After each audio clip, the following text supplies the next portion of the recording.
Muito bem. Abram, por favor, o Evangelho em Lucas capítulo 17. Lucas 17. Eu quero ler com você a partir do versículo de número 20. O que é o arrebatamento? Vamos entender. Amém, gente?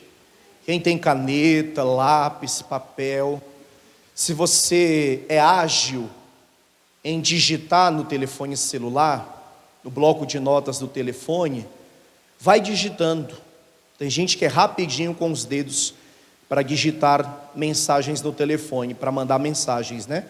Usa essa agilidade, abre o bloco de notas do telefone celular, põe no silencioso, e aí você vai digitando aquilo que te chamar a atenção ao longo da ministração. Lucas 17, versículo 20, quem achou, diga glória a Deus. E interrogado pelos fariseus sobre quando havia de vir o reino de Deus, respondeu-lhe e disse: o reino de Deus não vem com aparência exterior, nem dirão ei-lo aqui ou ei-lo ali, porque eis que o reino de Deus está entre vós. E disse aos discípulos: dias virão em que desejareis ver um dos dias do Filho do Homem e não o vereis. E dir-vos-ão, ei-lo aqui ou ei-lo ali, não vades nem os sigais. Porque, como o relâmpago ilumina desde uma extremidade inferior do céu até a outra extremidade, assim será também o Filho do Homem no seu dia. Amém? Qual era o tema principal da mensagem do Senhor? Arrependei-vos, pois é chegado o reino de... Como Jesus falava sobre isso frequentemente, em um determinado dia, os doutores da lei, os fariseus perguntaram: quando era então que finalmente este reino que você fala, o reino de Deus virá? Então Jesus responde: não é algo exterior, não é algo que a gente possa ver. Não é algo que você diga estar ali ou ali. Mas será como um relâmpago que ilumina de uma extremidade à outra do céu. E como diz a Escritura, e sabemos bem, será de forma abrupta, repentina, em um piscar de olhos. De repente, a igreja será arrebatada. Agora, como funcionará esse arrebatamento? Quais são as visões acerca do arrebatamento? O que nós, da Paz e Vida, por exemplo, cremos acerca do arrebatamento? Porque tem igreja que pode crer numa visão diferente. Você pode ter vindo de uma igreja que entendia o arrebatamento de outra forma. Há pelo menos 4 teses, 4 teorias, 4 visões acerca de como esse dia acontecerá. E nós vamos analisar cada uma delas e nos aprofundar naquela que, sem dúvidas, é aceita pela esmagadora maioria, que é a visão pré-tribulacionista, que diz que a igreja vai ser arrebatada antes da grande tribulação. Por isso, pré-tribulacionista. Você crê que o Senhor tem algo para nos ensinar? Quem crê, diga glória a Deus. Então eu vou ler apenas o versículo 24, e toda a igreja lê comigo em bom tom e alta voz, amém? Vamos lá, digam: porque como o relâmpago ilumina desde uma extremidade inferior do céu até a outra extremidade, assim será também o Filho do Homem no seu dia. Quantos aqui creem de verdade nessa palavra? Então vamos desocupar as nossas mãos e vamos aplaudir com alegria o Senhor e a sua palavra. Oh, glória! Pai querido, Deus amado, a tua palavra vai ser pregada agora. Que o homem diminua e que o Senhor cresça. Remove todo bloqueio, todo obstáculo, põe por terra todo levante, não deixa nada atrapalhar a pregação do teu santo evangelho. Abre o entendimento para que compreendam, o coração para que recebam. Usa a minha vida, fala através de mim. Envia essa palavra com poder e autoridade, ensinamento, revelação e acima de tudo salvação. E que essa palavra do reino, ela mesma vá e produza o resultado para o qual é mandada. Em nome de Jesus, diga amém, Jesus. Sentem-se, por favor. Muito bem. Existem 4 visões, 4 teses acerca do arrebatamento, ou seja, não há um consenso, é importante deixar claro. Não há uma única ideia, não há uma única visão. Eu vou te apresentar 4, você é livre para aceitar aquela que você acha que mais condiz com a Bíblia e com o entendimento que você tem acerca das Escrituras. E não entenda que a partir de hoje você vai ter dúvidas. Entenda que a partir de hoje você vai ser uma pessoa que, quando alguém te perguntar acerca do arrebatamento, você vai poder falar que você conhece pelo menos 4 teses, 4 teorias, 4 visões distintas. Você não vai sair daqui com uma dúvida, você vai sair daqui com o teu entendimento e o teu aprendizado aprimorado acerca do assunto. Quem compreende isso, diga amém. A primeira delas é o que chamamos de arrebatamento parcial. Escute, essa teoria afirma que somente parte da igreja, ou seja, aquela que estiver mais preparada ou mais santificada, separada, será arrebatada e a outra parte ficará para a grande tribulação. Quando nós falamos a igreja viva, os que estiverem vivos. Digamos que Jesus voltasse hoje, já imaginou? Todos nós aqui na igreja, Jesus voltando. Dentro dessa teoria, apenas os que estivessem hoje aqui, mais preparados, mais santos, seriam arrebatados. E os outros obrigatoriamente ficariam para a grande tribulação.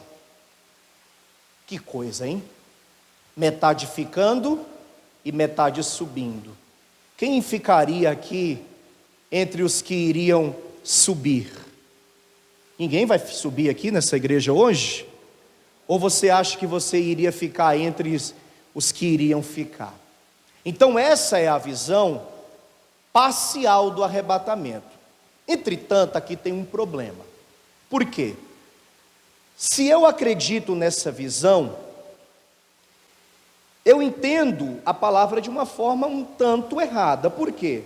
Porque essa visão nega um importante ensinamento do próprio Novo Testamento sobre a unidade do corpo de Cristo. Ou seja, nós vivemos em um corpo. Amém? Nós somos membros de um corpo. Como que parte do corpo sobe e a outra parte fica? Então é uma visão que não condiz com o ensinamento do Novo Testamento. Abra por favor a Bíblia. Olha, eu vou ler alguns versículos, acompanhe por favor. Em 1 Coríntios, capítulo de número 12. Se nós aceitássemos essa tese, essa visão do arrebatamento, nós estaríamos dividindo o corpo e negando o ensinamento do Novo Testamento que diz que somos membros de um mesmo corpo. Abra aí, 1 Coríntios 12, versículo 12 e também versículo 13.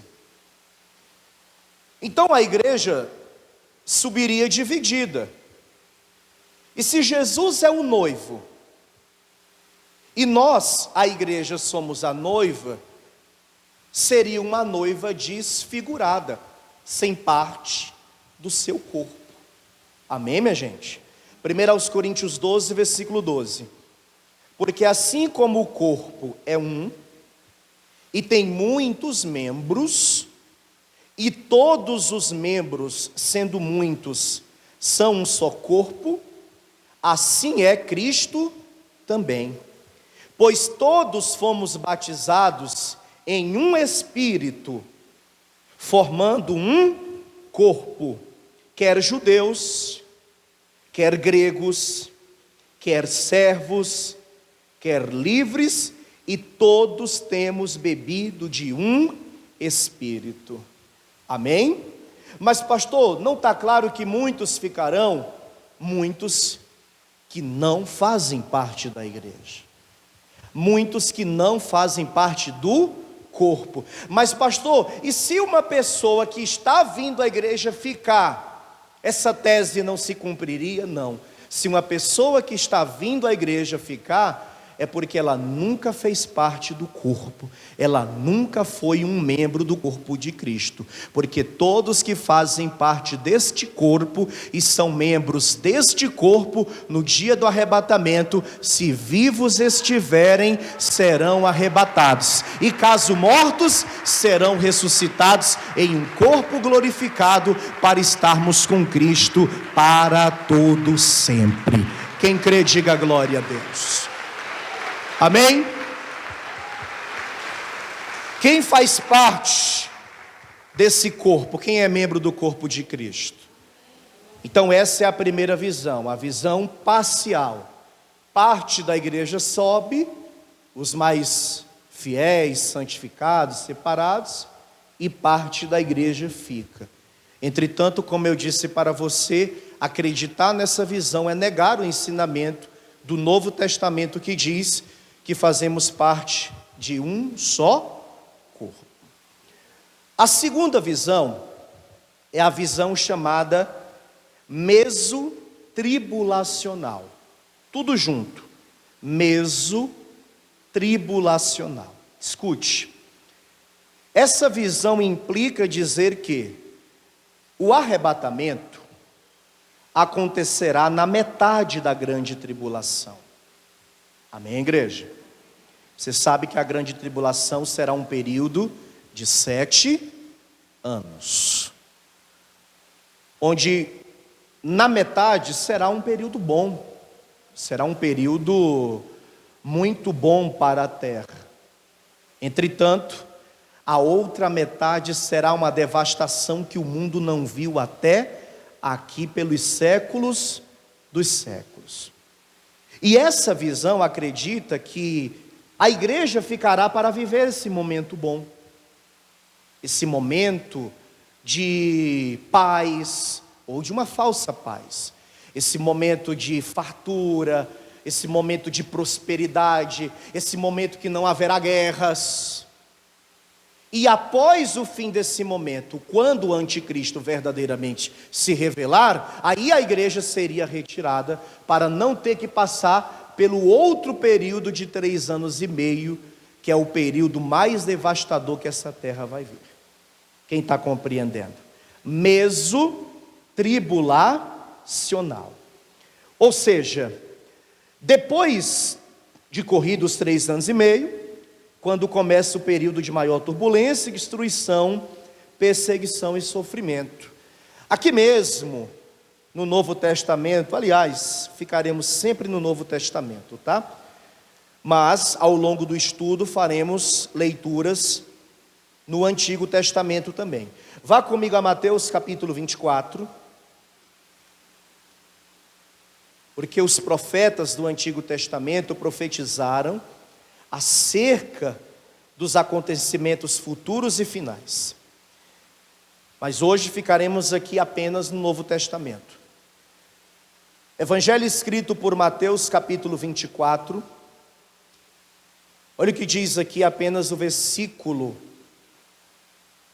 de número 15, onde o texto diz assim. Mateus 24, 15. Quando, pois, virdes que a abominação da desolação de que falou o profeta Daniel está no lugar santo, Quem lê, que entenda. Essa desolação aqui é a grande tribulação. Na visão pré-tribulacionista, que eu irei entrar daqui a alguns instantes, nós acreditamos que a igreja vai ser arrebatada, então não estaremos aqui para ver. Amém, pessoal? Mas a terra vai viver um momento de muita paz, sem guerras, um momento muito afortunado, um momento de muita prosperidade. Uma falsa paz, uma falsa tranquilidade, uma falsa prosperidade, que durará exatamente 3 anos e meio. E nessa visão, a mesotribulacionista, a igreja ainda estaria aqui, para viver esse momento bom, para usufruir de um momento que a terra também nunca viu, porque desde sempre guerras surgiram e muitas outras ainda surgirão, inclusive hoje, inúmeras guerras estão acontecendo, nós sabemos muito bem disso, ficamos sabendo apenas das principais, as que estão na mídia, da Rússia, esta agora lá no Oriente Médio, do Irã, contra os Estados Unidos, Rússia, contra a Ucrânia, que são as que a mídia nos apresenta. Mas se você fizer uma pesquisa profunda acerca do assunto, você vai constatar que existe dezenas de guerras acontecendo no mundo agora. E nesse período não vai haver guerras, nesse período não vai haver fome, vai ser um período muito bom. Por isso que muitos acreditam que a igreja iria usufruir desse bom período. Entretanto, quando esse período bom cessasse e o anticristo se revelasse, quando se iniciasse esse período de desolação, o período de mais luta, dificuldade, perseguição, vergonha, opróbrio, ou seja, humilhação, o período de maior devastação que essa terra, que esse mundo jamais viu, aí a igreja seria arrebatada. Amém? Há um grupo que acredita nessa visão, é um grupo pequeno, é verdade, mas há quem acredite, há quem defenda. Amém, gente? Quem entendeu? Vamos agora para as duas que são as mais aceitas de todas. Aliás, há uma guerra teológica entre os pós-tribulacionistas e os pré-tribulacionistas. Os pós acreditam que a igreja fica durante todos os 7 anos da tribulação. Todos os 7 anos. Tanto o período bom, como o período mau, como o período ruim. E existe os pré-tribulacionistas, que é a maioria, que acredita que a igreja vai ser arrebatada antes, e que inclusive a tribulação começa no exato momento que a igreja é arrebatada. Então escute, falando primeiramente dos pós. Essa teoria diz que o arrebatamento só acontecerá ao término da grande tribulação. A igreja, diga, eu sou a igreja. A igreja será arrebatada quando Jesus vier salvar a nação israelita. De acordo com essa visão, a igreja passará por todo o período da grande tribulação. Já imaginou? Lógico, os vivos. Porque se nós morrermos antes, nós não vamos ter que passar. Por isso que viver é Cristo, disse Paulo, mas morrer é o quê? Morrer é lucro. E dentro dessa visão aqui, morrer antes da tribulação seria a melhor coisa que aconteceria com um cristão. Porque ainda que vivêssemos o momento bom dos 3 anos e meio, o problema seria os outros restantes anos, os outros 3 anos e meio, que todo momento bom, que teoricamente viveríamos, seria esquecido facilmente, porque vai ser um período que esse mundo jamais viu. Amém, igreja? Faça de tudo para entrar pela porta estreita, meu irmão. ande por esse caminho que é apertado, ele continua apertado, ele é cheio de obstáculos, de abrolhos, de espinhos, e tem uma porta muito estreita lá na frente. Mas depois dessa porta tem uma recompensa. Se Jesus voltasse ainda no nosso tempo, na nossa geração, e ficássemos para a tribulação, iríamos viver um período jamais visto. Quem compreende? Escute, essa visão, para ser fundamentada, precisa negar, primeiro, entre outras coisas, o propósito da grande tribulação, que será um período de dura tormenta para aqueles que não perseveraram em Cristo, e todos os que viveram no pecado durante toda a vida. Em outras palavras, ser arrebatado antes é ser recompensado pela sua fidelidade, pelo seu temor, pelo sacrifício que você fez, pela cruz que você carregou. Qual recompensa você teria ficar para a tribulação? Se eu acredito nessa visão pós que a igreja fica, cadê a recompensa da igreja então, por tudo que a igreja sofreu? Pela perseguição que a igreja sofreu, pelos sacrifícios que você fez, por amor à obra, por amor ao evangelho, por amor ao Senhor. Aqui, em Mateus 24 mesmo, o versículo de número 16, diz assim, então os que estiverem na Judéia, que fujam para os montes. Aqui ele está falando de como vai ser, amém, pessoal? Quem estiver sobre o telhado, não desça a tirar alguma coisa de sua casa. Quem estiver no campo, não volte atrás a buscar as suas vestes. Mas ai das grávidas e das que amamentarem naqueles dias, vai ser sofrimento. Vai ser sofrimento, minha gente. Quarta-feira nós vamos nos aprofundar só sobre a tribulação. E você vai ver que, se nós acreditarmos na visão pós, nós estaremos negando o propósito da tribulação. Que propósito? Punir, de certo modo, quem foi infiel, quem brincou de servir a Deus, quem vinha à igreja e não largava o pecado, quem vinha à igreja, tomava a santa ceia e continuava mentindo, adulterando, quem continuava enganando as pessoas, quem dizia ser crente nunca foi crente de verdade. A tribulação é para estes aí, e não para aqueles que foram fiéis. Repito, não perfeitos, porque só há um perfeito que é Cristo, mas fiéis, tementes, obedientes a Deus, que fizeram sacrifícios para servir a Deus, que tiveram que abrir mão de amizades, que talvez tiveram que abrir mão do contato próximo até com a própria família, por amor ao evangelho, para não ter que se contaminar. E se vivo estiver, no arrebatamento vai ser recompensado, não ficando para a grande tribulação. Olha o que diz aqui o restante do texto, versículo 20: e orai para que a vossa fuga não aconteça no inverno nem no sábado, porque haverá então grande aflição, como nunca houve desde o princípio do mundo até agora, nem tampouco haverá jamais. E se naqueles dias não se fossem abreviados, nenhuma carne se salvaria. Amém, igreja? Mas, por causa dos escolhidos, serão abreviados aqueles dias.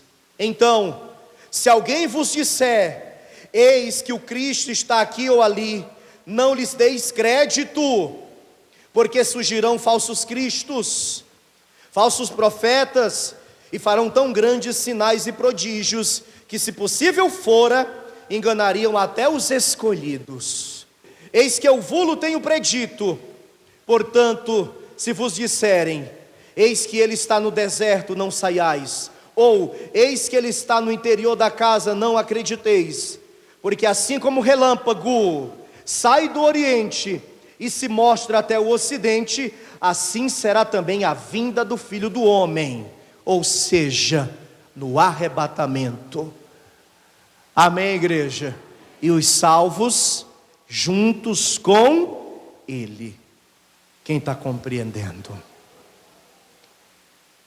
Você vai encontrar muita gente que acredita nessa visão. Por isso que eu falei no início, talvez você veio até de uma igreja que acredita nessa visão. Talvez você já leu livros que falam acerca disso. Talvez até mesmo você acredita nisso. Mas preste atenção no que eu vou dizer. A tribulação tem como um propósito, de certa maneira, punir quem não foi fiel a Deus, quem não honrou a Deus, quem desobedeceu a Deus. Sabe aquela pessoa que nunca quis saber de Deus? Na tribulação ela vai querer saber. Sabe aquela pessoa que se declarava ateu, ateia? Na tribulação ela vai acreditar em Deus. Sabe aquela pessoa que se viu ou estaria servindo no período da tribulação os encostos, que mexia com bruxaria, com magia, com feitiçaria, e como muitos serviam até o diabo, porque existe a igreja do diabo no mundo, inclusive no Brasil. Esses aí irão querer saber de Deus, porque vai ser um período terrível, um período que nunca houve e que nunca mais haverá. Mas a igreja, antes de tudo isso, na visão pré, que é a próxima que eu vou falar agora, inclusive a mais aceita, na visão pré, a igreja será arrebatada. Amém? Ou você gostaria de ficar para a tribulação? Ou você acredita mesmo que você vai ter que ficar para a tribulação? Pastor, mas haverá salvos depois da tribulação? Sim, haverá. E nós vamos estudar mais sobre isso. Então haverá ainda uma chance de salvação para os que ficarem para a tribulação? Sim. Mas terão que pagar um preço muito alto por conta disso. Um preço que você não precisa pagar tanto como esse, porque esse preço já foi pago na cruz do Calvário. A única coisa que o Senhor Jesus quer de nós é que todos nós venhamos perseverar até o fim, pois está escrito: se com a boca confessares, sereis salvos. Quem crer e for batizado será salvo, e aquele que perseverar até o fim, e quando é o fim? Na morte ou no arrebatamento, será salvo. Não precisamos passar pela tribulação, podemos ser arrebatados antes para com Cristo reinar. Amém? E temos então a quarta visão. Vamos recapitular para você que está anotando. Primeiro, arrebatamento parcial. Aquele que acredita-se que parte da igreja sobe e parte da igreja fica. Quem são os que sobem? Os que estiverem preparados, santos e separados. E os que estiverem ao contrário ficariam. Segundo, mesotribulacional. A teoria que acredita que a igreja fica até metade, ou seja, no período bom. Mas, quando vier a desolação, a igreja seria arrebatada. Terceiro, o arrebatamento pós-tribulacional, muito defendido. A segunda maior tese em crença, digamos assim. Aqueles que acreditam que sim, ficamos para a tribulação. Que sim, vamos ter que perseverar no período tribulacional. E só após o fim da tribulação, os que realmente perseverarem na tribulação é que serão salvos, negando assim a recompensa dos justos, que é não ter que passar por ela. E agora temos a quarta e última, a mais difundida, a mais pregada, principalmente nas igrejas pentecostais, neopentecostais, como também nas novas igrejas e nos novos movimentos que estão surgindo, que é a pré-tribulacional. Essa teoria, que é a mais aceita, diz que o arrebatamento acontecerá antes do início da grande tribulação. Ou seja, quando a igreja de Cristo será retirada da terra. Amém? Essa é que mais se prega e certamente é a que mais é creditada, a mais aceita. É aquela que diz que a igreja não ficará para a tribulação. É aquela que diz que Jesus estará em oculto nas nuvens. Amém, igreja? Dará ordem aos anjos e no soar da 7ª e última trombeta, como um relâmpago que ilumina uma extremidade à outra do céu, e como num piscar de olhos, os vivos serão arrebatados. Seria maravilhoso ser arrebatado, porque não teríamos que morrer. Eu costumo dizer que existem um grupo seleto de crentes, de cristãos no Senhor, que nunca irão morrer, porque serão arrebatados. Nesse período há fatos ocorrendo para que nós possamos entender acerca dele. Amém? Primeiro, o Senhor Jesus estará em oculto nas nuvens. Olha o que diz aqui Mateus mesmo, no capítulo 24. Mateus 24, versículo 31.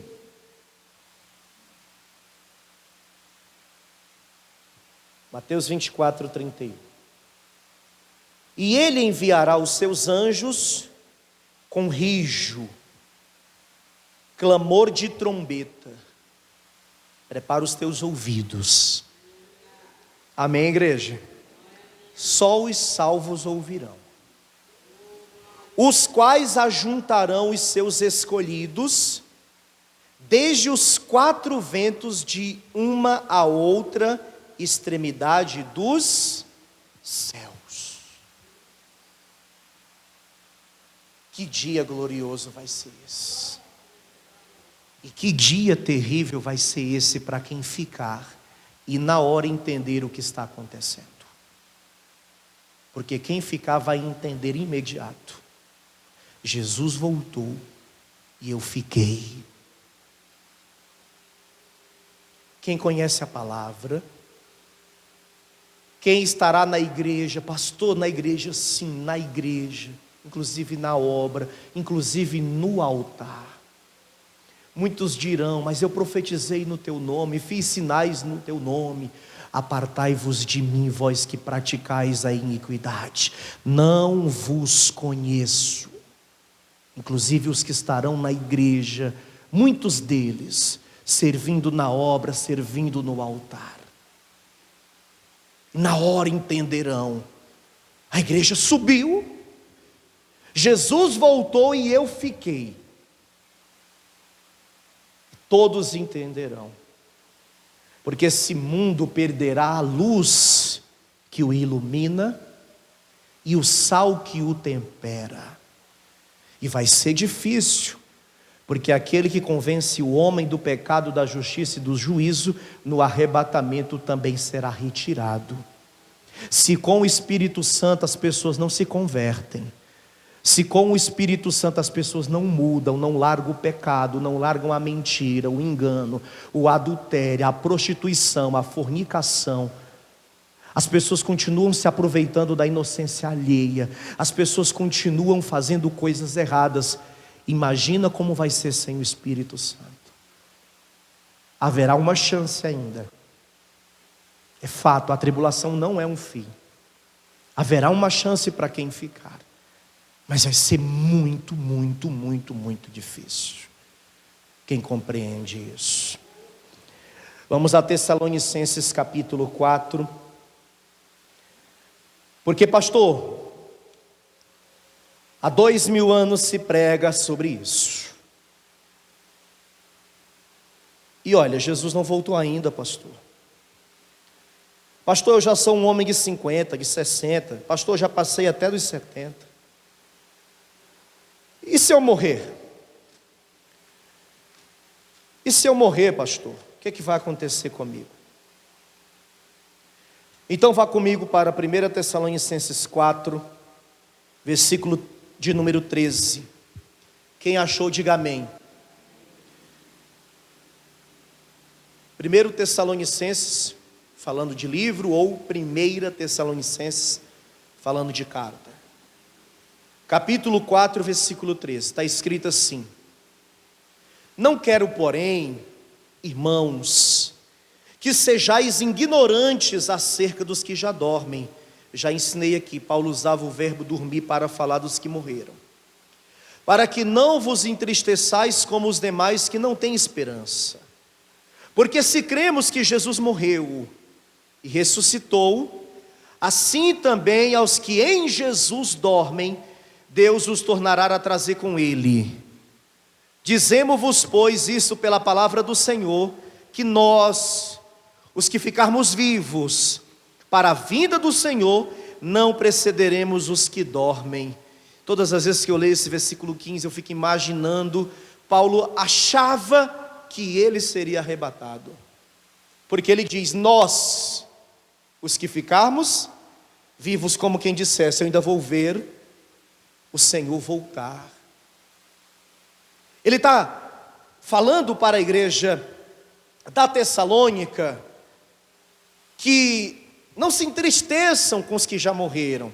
Não fiquem tristes porque eles morreram. Não fiquem tristes pelos seus parentes cristãos que morreram. Tema pelos que morreram e não eram cristãos. E depois que morrem não tem mais como. Eu vou repetir. A sua chance de lutar pela salvação do seu parente é agora. Amém, pessoal? A chance que você tem é aqui. Se essa pessoa morreu sem Cristo, eu lamento, não tem mais como. A não ser que ela tenha se arrependido no leito de morte. Pastor, mas o senhor tem parentes que já morreram e o senhor está dizendo isso? Estou, porque eu conheço a palavra e não posso negar a palavra que eu prego. E não é porque é meu parente, a verdade é uma só. A chance que nós temos pela nossa família é aqui, é essa. Até mesmo porque Paulo está falando da ressurreição do corpo aqui. Porque este corpo, uma vez sepultado, e ainda que ele venha a se decompor, e ainda que passe 10, 15, 100 anos até a vinda de Jesus, ou que você seja cremado, que os teus ossos virem apenas cinzas, este corpo há de ressuscitar, mas existe uma alma dentro desse corpo. E na parábola do rico e do Lázaro diz que essa alma tem um destino até que o corpo seja ressuscitado. O rico foi para o Hades. O Lázaro foi para o seio de Abraão. Eles ainda não têm um corpo, mas terão um corpo quando acontecer a ressurreição do corpo. Eu já preguei isso aqui na igreja. Quem lembra da pregação da ressurreição do corpo? Eu já ensinei acerca da ressurreição do corpo. Amém? Paulo está falando aqui da ressurreição do corpo. Muitos acreditam que a igreja vai dormir. Mas Paulo não está falando de dormir, Paulo está falando dos que morreram. Ele usava o verbo dormir para falar dos que morreram. Há muitos fracos e doentes e muitos que dormem, ele fala isso na leitura oficial da Santa Ceia. Muitos que já morreram. Não é que a igreja, quando você morre, você entra num sono profundo e fica esperando esse dia acontecer. Não, o rico morreu e foi para o Hades. A sua alma foi para o Hades. Lázaro morreu e a sua alma foi para o seio de Abraão. Amém, igreja? Mas tanto o rico como o Lázaro hão de ressuscitar no corpo. O Lázaro, sabemos muito bem, em um corpo glorificado, diga glória a Deus. Pastor, se eu morrer então, ao homem é dado o direito de morrer uma única vez, vindo após isso o juízo. Morreu o juiz é imediato. Imediato. A nossa chance é aqui. E a chance da sua família é aqui. Se você ama a sua família, conhece a palavra e quer vê-los salvos, pregue para eles. Convide-os para vir à igreja. Anuncie o evangelho, fale de Cristo. Faça a sua parte para que depois você não esteja chorando, se lamentando. Poxa, o meu irmão morreu e morreu sem Jesus. Meu pai morreu e morreu sem Jesus. Minha mãe morreu, meu primo, minha tia, meu avô, minha avó, meu irmão, meu marido, minha mulher, meu filho morreu e morreu sem Jesus. Então a tua chance é essa: pregar em tempo e fora de tempo, e faça isso rápido, porque nós já estamos no princípio das dores, e em breve Jesus estará em oculto, dará ordem para o anjo tocar a 7ª e última trombeta, e somente os que morreram em Cristo verdadeiramente terão o corpo ressuscitado. Mas assim que morre, minha gente, antes disso um destino já é traçado: ou o Hades ou o seio de Abraão. Eu quero ir para o seio de Abraão. Eu quero que você vá para o seio de Abraão. Eu quero que os meus familiares também vão para o seio de Abraão. Eu quero que a tua família vá para o seio de Abraão. E quando Jesus voltar, todos nós sejamos ressuscitados em um corpo glorificado. Amém? Tanto que o texto no versículo 16 diz: porque o mesmo Senhor descerá do céu com alarido, e com voz de arcanjo, e com a trombeta de Deus. E os que morreram em Cristo ressuscitarão primeiro, oh glória. Depois disso nós, os que ficarmos vivos. Gente, olha o Paulo de novo. Nós que ficarmos vivos, entenda, ele achava que o arrebatamento seria na época dele. Já se passaram 2000 anos, você acha que está longe?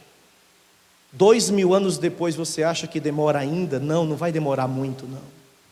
Principalmente depois de tudo que tem acontecido, dos sinais que estão se cumprindo. Amém, igreja? Olha o que diz aqui, versículo 17, continuando. Depois nós, os que ficarmos vivos, seremos arrebatados juntamente com eles nas nuvens, a encontrar o Senhor nos ares, e assim estaremos sempre com o Senhor. Diga: sempre com o Senhor.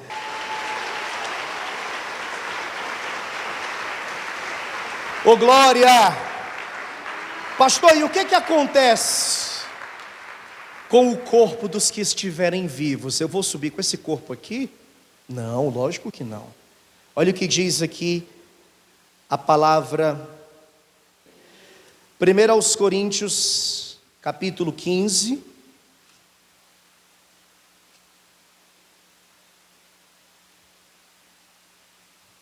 Versículo 51. Aqui fala para os vivos, tá?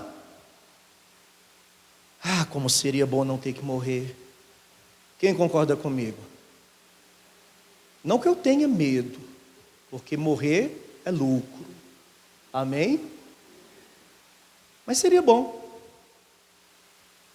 Seria bom não ter que morrer. Quem concorda comigo?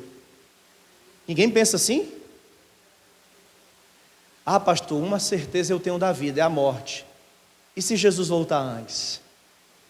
E se você for arrebatado? Você não vai morrer. 1 aos Coríntios 15, 51. Eis aqui vos digo um mistério. Na verdade, nem todos dormiremos. Passe um traço e coloque assim: morreremos. É o verbo dormir que Paulo usa para se referir aos que morreram. Mas todos seremos o quê? Transformados. No momento, num abrir e fechar de olhos, até a última trombeta. Como diz aquele louvor antigo, né? Quando a última trombeta o anjo tocar, anunciando a volta do Filho de Deus.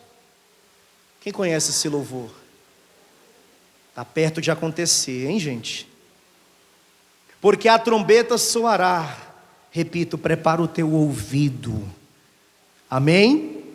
Os mortos ressuscitarão incorruptíveis. E nós seremos o quê? Transformados.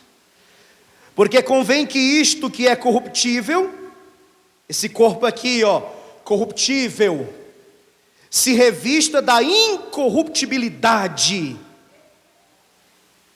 E que isto que é mortal se revista da imortalidade. Sem sede, sem fome, sem dor, um corpo igual ao de Cristo, um corpo incorruptível e imortal, um corpo perfeito. Oh, glória!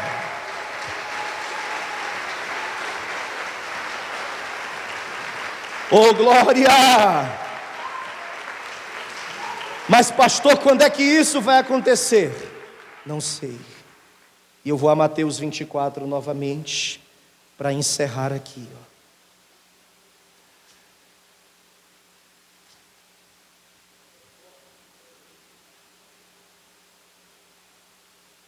Mateus 24. Primeiramente, a partir do versículo 36. Mateus 24, 36, está escrito: porém, daquele dia e hora ninguém sabe, nem os anjos dos céus, nem o Filho, mas unicamente meu Pai. Olha aqui um minuto. Há uma discussão teológica também. Teólogo briga e discute, você não tem noção.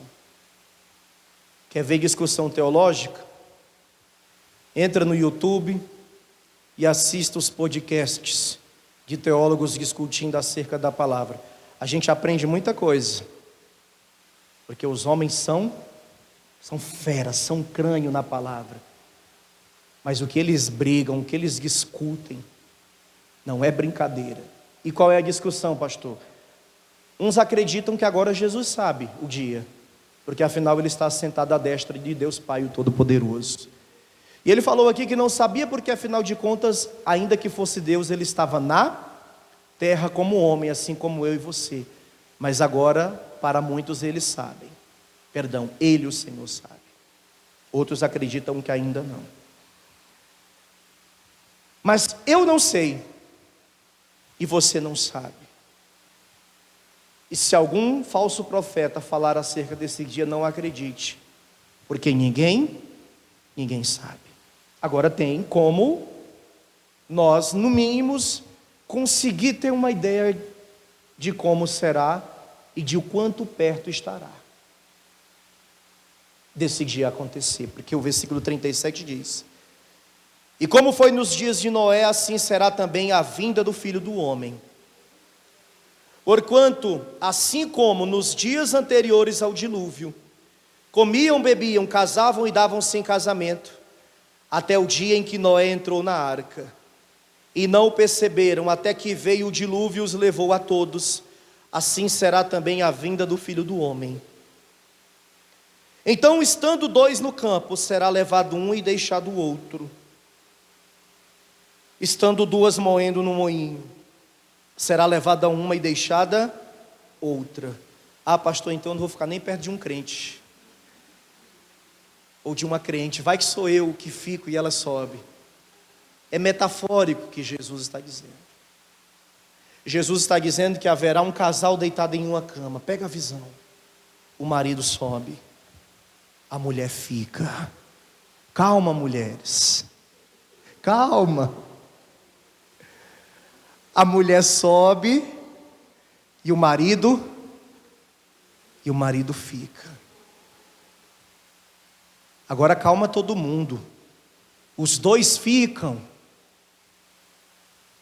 mas também pode ser que os dois subam. Quem está compreendendo?